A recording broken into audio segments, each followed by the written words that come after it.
रामायण का एक प्रसंग है। कुंभकर्ण भगवान श्री राम से लड़ने के लिए चले।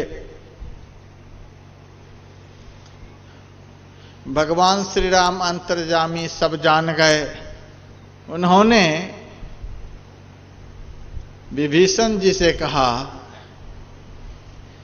विभीषण तू रावण का छोटा भाई था, रावण को समझाया बुझाया लेकिन तुम्हारी बात को नहीं समझा। तूने अपना धर्म का परिपालन किया। अधर्म के रास्ते को जो पकड़ ले तो अभिभावक को उनको समझाना चाहिए। माता बैरी पिता शत्रु जेन बालोन पाठिता। माता पिता महाशत्रु है, महादुश्मन है, जो अपने बच्चे को सही शिक्षा प्रदान नहीं कर सकते, अपने बच्चे को सही दिशा पर नहीं ला सकते। उस बच्चे के लिए सबसे बड़ा शत्रु पिता है, सबसे भयंकर शत्रु उसकी मां है। माता भैरी पिता शत्रु जेन बालोन पाठिता। तुमने अपने बड़े भाई रावण को समझाया, तुम्हारा धर्म था समझाना, वह नहीं समझा, कोई बात नहीं।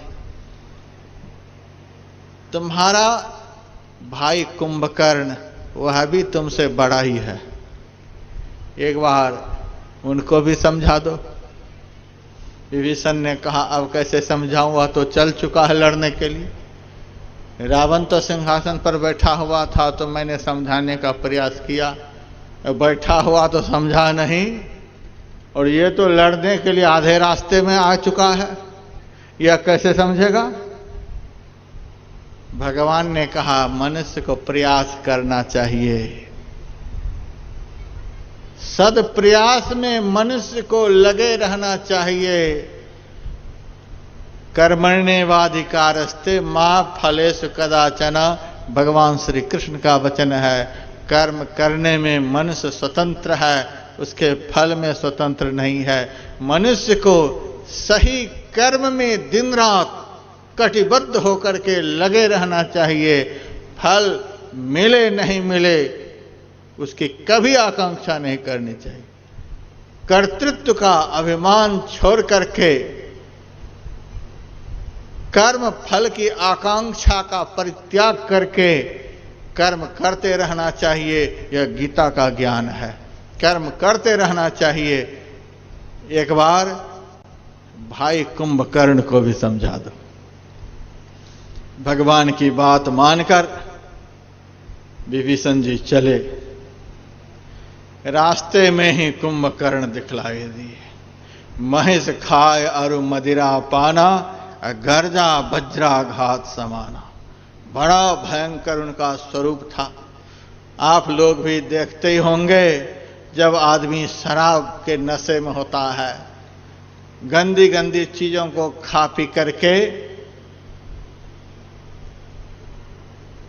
अपनी बुद्धि को विकृत कर लेता है, तब उनकी मुखाकृति कैसी होती है देखते ही बनता है। कुंभकर्ण का बड़ा ही विकृत स्वरूप विभीषण के सामने। फिर भी विभीषण जी कुंभकर्ण के चरणों पर माथा रख करके प्रणाम किया। जो भाई राम से लड़ने के लिए जा रहा है, उस भाई के चरणों पर माथा रखकर प्रणाम कर रहे हैं। बहुत लोग कहते हैं ऐसे भाई को कैसे प्रणाम किया जाए, ये तो शराब पी रहा है, क्या क्या खा रहा है, कैसे रास्ते पर चल रहा है। दुनिया किसी भी रास्ते पर चले, लेकिन हमें सही रास्ते पर चलना है। दुनिया कोई भी काम करे, हमें सही काम करना है। दुनिया कुछ भी बोले, हमें सही बोलना है। दुनिया किसी भी तरह से देखे, हमें अच्छी तरह से देखना है। दुनिया किसी भी रास्ते पर चले, हमें सही रास्ते पर चलना है। दुनिया को देख करके चलेंगे तो सही रास्ते पर नहीं चल पाएंगे। दुनिया को देखते हुए हम देखना चाहेंगे तो सही ढंग से नहीं देख पाएंगे। शास्त्र के अनुकूल, संत ज्ञान के अनुकूल जो कर्तव्य कर्म है उसे हमें करते रहना चाहिए। समाज क्या कर रहा है, सामने वाला क्या कर रहा है, उसे देखेंगे तो हम सही दिशा में गति नहीं कर सकेंगे। हमें सही दिशा में अपने को ले जाना है। पलटू साहब को आखिर में कह देना पड़ा, तुम्हें पराई क्या पड़ी, अपनी ओर निबेर। तुम काहे के लिए दूसरे के पीछे पड़े हुए हो? अपना रास्ता सही कर लो, अपने को सही रास्ते पर चलाओ, शास्त्रानुकूल स्वयं को सही कर्म में अपने को लगाओ। दुनिया नहीं लग रहे हैं, दुनिया नहीं यह कर रहे हैं, हमारे भाई हमारी बात को नहीं मानते, हमारी पत्नी हमारी बात को नहीं सुनती, हमारे पति सही रास्ते पर नहीं चलते। तुम अपने को सही रास्ते पर चलाओ। तुम जब सही रास्ते पर चलने लग जाओगे तो तुम्हारा वह सही रास्ते पर चलना ही पीछे वाले के लिए वह सही रास्ता बन जाएगा। तुम जब सही रास्ते पर चलने लग जाओगे तब तुम्हारा वह सही रास्ते पर चलना समाज के लिए सही रास्ता बन जाएगा। तब वह समाज धीरे धीरे तुम्हारे उस रास्ते का अनुकरण करने लग जाएगा। पहले जब अच्छे आदमी कोई अच्छे काम को करते हैं तो संसार के लोग उसका विरोध करने लग जाते हैं, एक से एक नुस्खा निकालने लग जाते हैं। लेकिन विरोध करने पर भी जब आदमी सही रास्ते पर चलना बंद नहीं करता है, सही काम को करना बंद नहीं करता है, तब लोग आलोचना करने लग जाते हैं। पहले विरोध फिर आलोचना।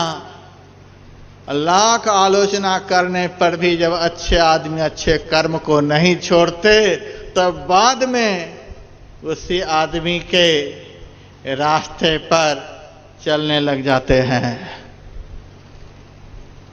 जो विरोधियों को, आलोचकों को बाद में अपने रास्ते पर चला दे वही सच्चे महापुरुष है। बाद में आपके कृतकर्मों का विरोध करने वाले, आलोचना करने वाले, निंदा करने वाले, उपहास करने वाले जब अनुकरण करने लग जाए तब समझिए कि हम सही रास्ते पर चल रहे हैं। हमारा वह विरोध कर रहा है, हमारी वह निंदा कर रहा है, हमारी आलोचना कर रहा है, इस बहाव में यदि बह गए तो आप कभी भी महापुरुष नहीं बन पाएंगे। महापुरुष वह बन सकता है, महापुरुष का पद वह प्राप्त कर सकता है जो विरोधियों को भी, आलोचकों को भी, निंदकों को भी देर सवेर अपने पीछे लगा लेता है। ऐसा लगा लेना चाहिए। हमने तो बहुत देखा, बहुत बातों पर टिप्पणी हुई, लेकिन बाद में सारे लोग अनुकरण करने लग गए, सारे लोग पीछे लग गए। मैंने बहुत देखा है।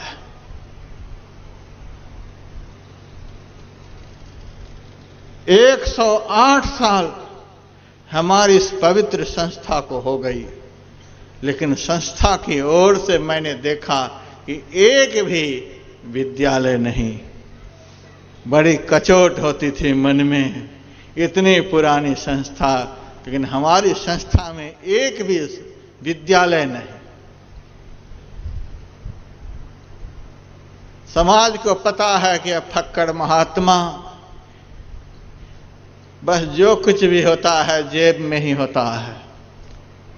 लोग अकाउंट नंबर मेरे से मांगते हैं, क्या नंबर मैं बताऊं, क्या अकाउंट नंबर मैं बताऊं। न तो मैंने मैनेजर को कभी देखा, न कभी बैंक को देखा। बैंक मैनेजर मेरे बहुत शिष्य हैं, उसको मैं देखता हूं।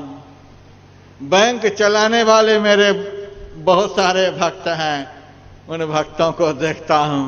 लेकिन साधु बन करके बैंक देखूं, बैंक में खाता खुलवाऊं, पासबुक का दर्शन करता रहूं, कहां तो त्यागियों का भेष, कहां भोगियों का जीवन, तालमेल नहीं। फिर भी साधु का संकल्प परमात्मा पूर्ण करते हैं। साधु के विशुद्ध संकल्प को परमात्मा सिद्ध करते हैं। मेरे मन में कचोट होती थी, इतनी पुरानी संस्था, लेकिन हमारी संस्था को एक भी स्कूल नहीं। और संकल्प हुआ, और हमारे संकल्प को परमात्मा पूर्ण करते हैं। आप लोग कहेंगे आप गुरु महाराज का नाम नहीं ले रहे हैं, गुरु महाराज पूर्ण करते। हम गुरु महाराज से एक ही बार भीख मांगे हैं, दोबारा नहीं। प्रेम भक्ति गुरु दीजिए, बिनवों कर जोड़ी। इनके अलावे मैंने गुरु महाराज से कभी भी विद्यालय के लिए भीख नहीं मांगी, किसी भी बात के लिए नहीं भीख मांगी। दोबारा हम सदगुरु के सामने भीख मांगने के लिए नहीं गए। हाँ, गुरु महाराज की जस कीर्ति को बढ़ाने के लिए हम परमात्मा से भीख मांगते हैं। हमारे इतने महान संत सदगुरु की जस कीर्ति दुनिया में फैले, इसके लिए हमारे पवित्र संकल्प को आप सिद्ध करें, और उस संकल्प को परमात्मा सिद्ध करते। नारी के विकसित होने से अपने आप ही आपके शरीर में जो ऊर्जा की कमी होती रहती है, उसका पोषण होता रहेगा। इस प्रकार से हमारे शरीर के अंदर में एक से एक दिव्य योगमयी नाड़ियां हैं। जो नारी सच्चे संत की सद्युक्ति के अनुसार भजन करने से जागृत होती है, चैतन्य हो जाती है, और अपने आप मन का पोषण होता है, तन का पोषण होता है, आत्मा का पोषण होता है, अपने आप पोषण होता रहता है।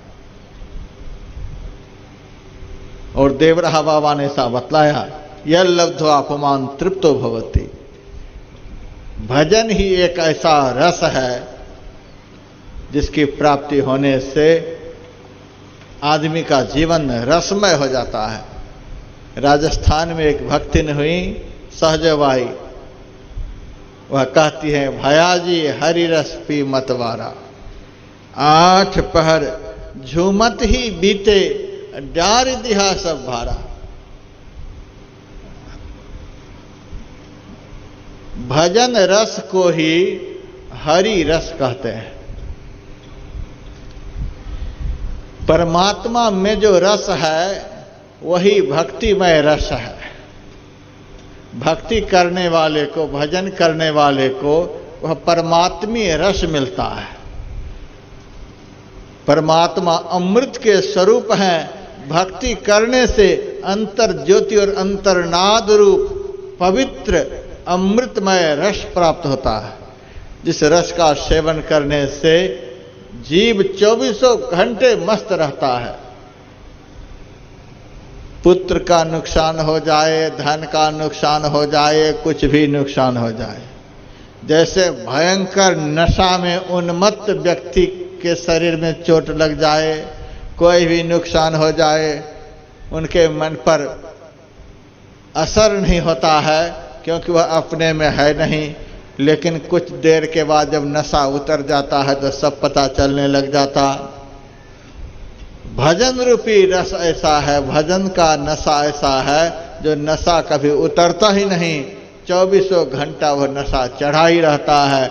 उस नशे में जो मस्त रहता है, न जानाति सशीतोष्णं न दुखं न सुखं तथा न मानं नावमानं च संत्यक्त्वात् समाधिना अवस्थात्रय मन्वेति न चित्तं योगिनं सदा जागरण निद्रा विनिर्मुक्तः स्वरूपावस्थिता मयात्।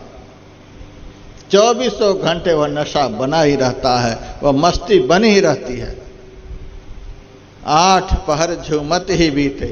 नारद जी कहते हैं यल्लब्ध्वा अपमान तृप्तो भवति सिद्धो भवति अमृतो भवति आत्मा रामो भवति। वह अपने आप के आनंद में ही दिन रात रमण करने लग जाता है। तो देवरहा बाबा से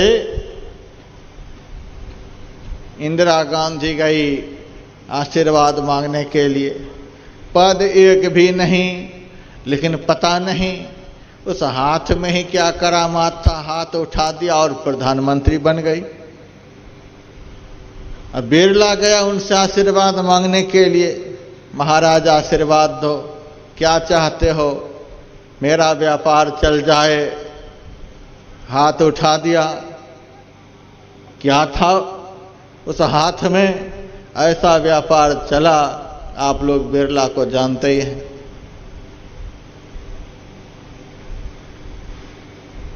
दो चार बिरला हुआ भी नहीं देश में। क्या उनके पास में था? दिखलाई कुछ भी नहीं देता और कुछ से कुछ करके दिखला देते हैं। दुनिया वालों के पास दिखलाई तो बहुत देता है, लेकिन कुछ भी नहीं कर सकता। दिखलाई बहुत देता है। मैं जब मुंबई गया हुआ था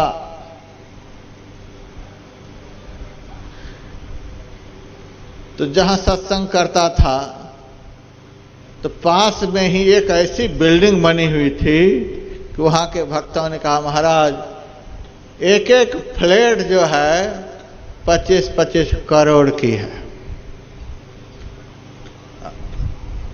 20 मंजिल का बना हुआ था। एक एक फ्लैट 25-25 करोड़ का। दिखलाई तो बहुत दे रहा था। बहुत ऊंचा मकान था, बहुत कीमत का वो मकान था, लेकिन देखने से मिला क्या? हमें तो कुछ भी नहीं मिला। और मेरे मन में हुआ कि इस फ्लैट में रहने वाला यदि हमसे मिल जाए तो एक बार पूछूं कि तुमको क्या मिला?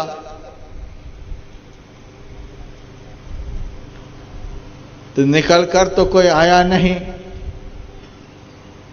एक दिन एक भक्त ने उस फ्लैट बनाने वाले मालिक को बुला करके लाया, महाराज इन्होंने ही यह बिल्डिंग बनाई है। मैंने कहा इतने पैसे की बिल्डिंग आपकी है, इससे आपको क्या मिला? तब उन्होंने कहा महाराज आपसे क्या झूठ बोलेंगे, जो टेंशन आज तक नहीं मिला था सो मिला।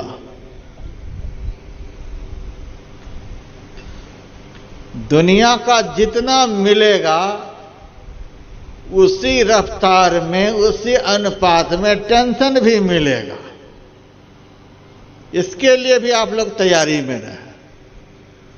हमारे पास तो बहुत लोग आशीर्वाद मांगने के लिए आते हैं, यद्यपि मेरे आशीर्वाद से कुछ होता जाता नहीं, फिर भी लोगों को साधु में श्रद्धा है, आ जाते हैं। मैं पूछता हूं क्या मांगने के लिए आए हो? महाराज पुत्र चाहिए। क्या मांगने के लिए आए हो? महाराज धन चाहिए। क्या मांगने के लिए आए हो? इलेक्शन में जीत जाऊं। क्या मांगने के लिए आए हो? नौकरी मिल जाए।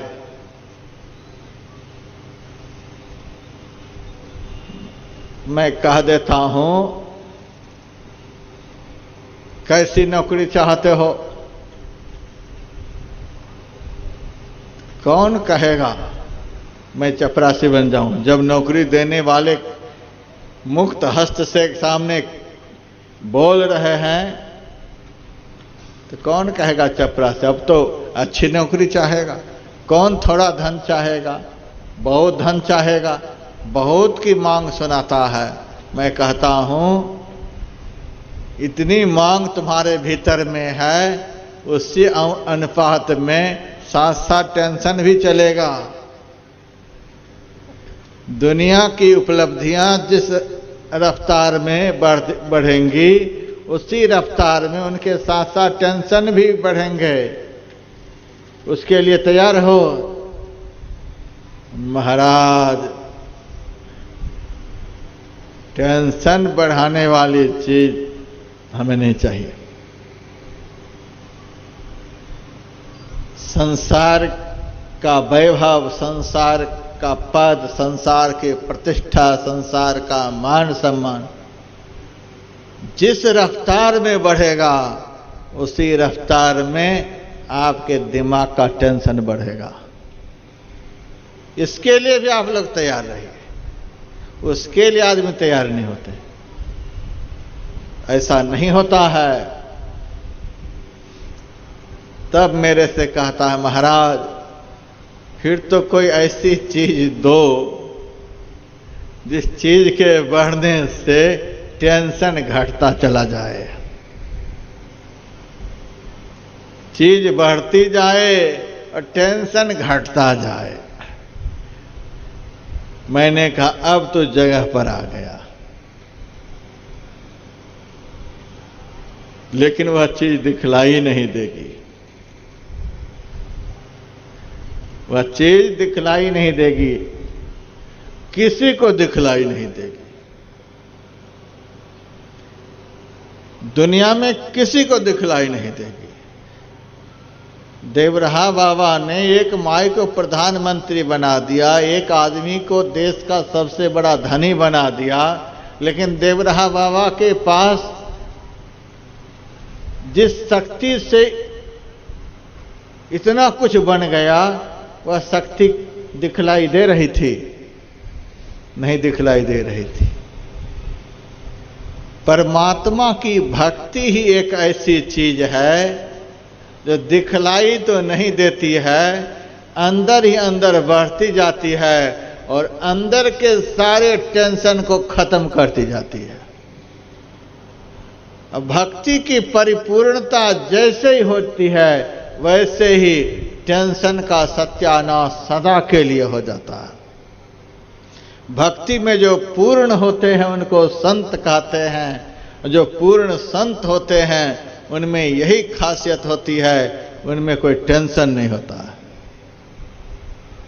कबीर साहब ने टेंशन मुक्ति के लिए कहा था, कबीर मैं क्यों चिंताऊं, मम चिंते का होय, चिंता मेरी हरि करें मोहिन चिंता हो। चाह गई चिंता मिटी, मनवा बेपरवाह, जाको कछु न चाहिए सोई साहंसा। यल्लब्ध्वा अपमान तृप्तो भवति। भक्ति बढ़ती जाती है, टेंशन घटता जाता है। भक्ति की परिपूर्णता में टेंशन समाप्त, टेंशन फ्री।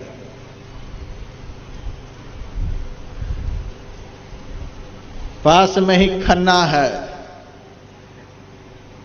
लगभग 18 साल पहले वहां जब मैं सत्संग के लिए गया था, तो एक विद्युत विभाग का चीफ इंजीनियर मेरे पास आया, सिर पर हाथ लिए बैठ गया। मैंने कहा क्या बात है जी, इतने परेशान क्यों हो? महाराज मन बड़ा परेशान है, मन बड़ा परेशान है।